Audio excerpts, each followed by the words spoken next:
الحمد لله الحمد لله الحمد لله الذي جعل الصلاة الجمعة من شعائر الإسلام وفرضها لأمة محمد عليه الصلاة والسلام لتكون مكفرة للذنوب ومطهرة للآثام. نشهد أن لا إله إلا الله وحده لا شريك له الذي يكرم المؤمنين والمؤمنات برؤية جماله في دار السلام. ونشهد أن سيدنا وسندنا ومولانا محمدا عبده ورسوله المبعوث بالدعوة وهي إلى دار السلام. صلى الله تعالى عليه وعلى آله وأولاده وأزواجه وأصحابه وأتباعه وخلفائه الراشدين المرشدين المهديين من بعده ووزرائه الكاملين في عهده، خصوصا منهم على الأئمة خلفاء رسول الله على التحقيق أمير المؤمنين حضرة أبي بكر وعمر وعثمان وعلي وعلى بقية الصحابة والتابعين رضوان الله تعالى عليهم أجمعين. أيها المؤمنون الحاضرون اتقوا الله وأطيعوه إن الله مع الذين اتقوا والذين هم محسنون. قال الله تعالى في كتابه الكريم: أعوذ بالله من الشيطان الرجيم بسم الله الرحمن الرحيم. ولا تنابزوا بالألقاب بئس الاسم الفسوق بعد الإيمان ومن لم يتب فأولئك هم الظالمون. Sadakallahu lazim. Pek aziz ve muhterem Müslümanlar, bizim bugünkü hutbemizin mevzusu balalarımızga, evlatlarımızga güzel ad koymak hakkında olacak. Hürmetli cemaat, dinimiz evlatlarımızga güzel ad koymakını emir etti.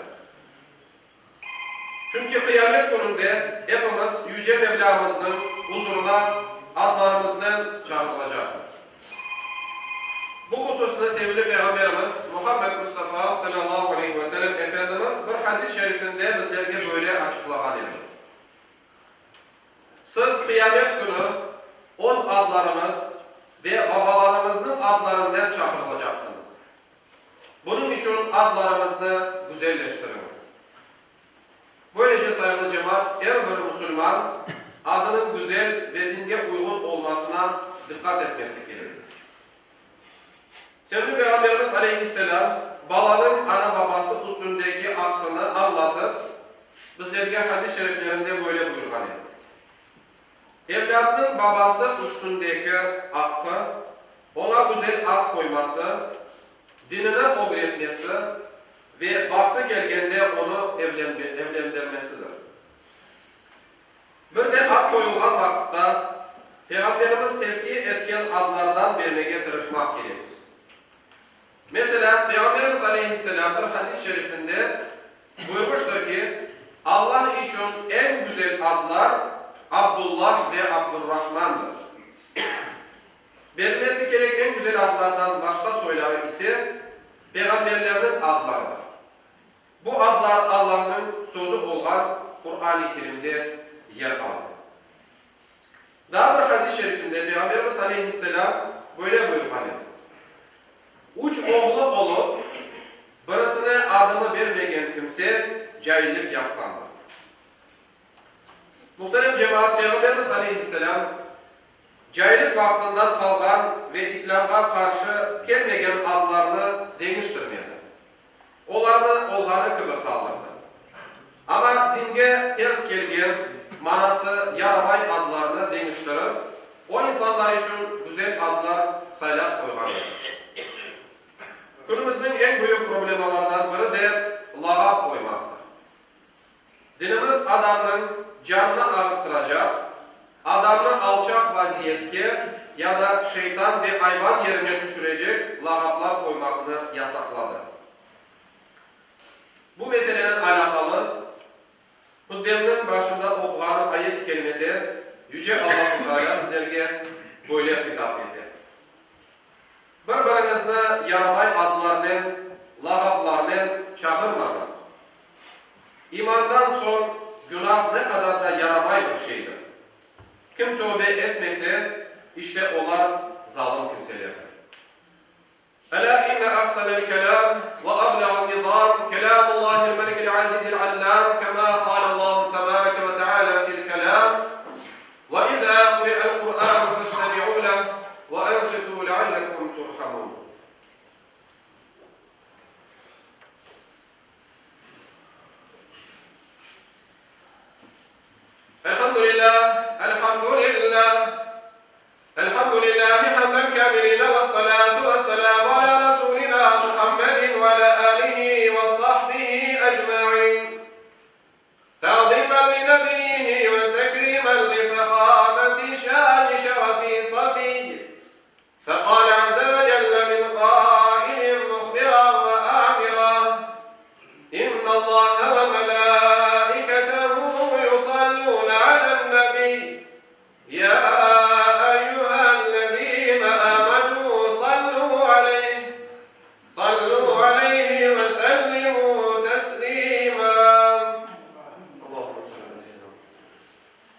يعظكم لعلكم تذكرون. Sayın cemaat, bilgenimiz gibi İslam dinimizden şartlarından birisi olan hac ibadeti yaklaşa.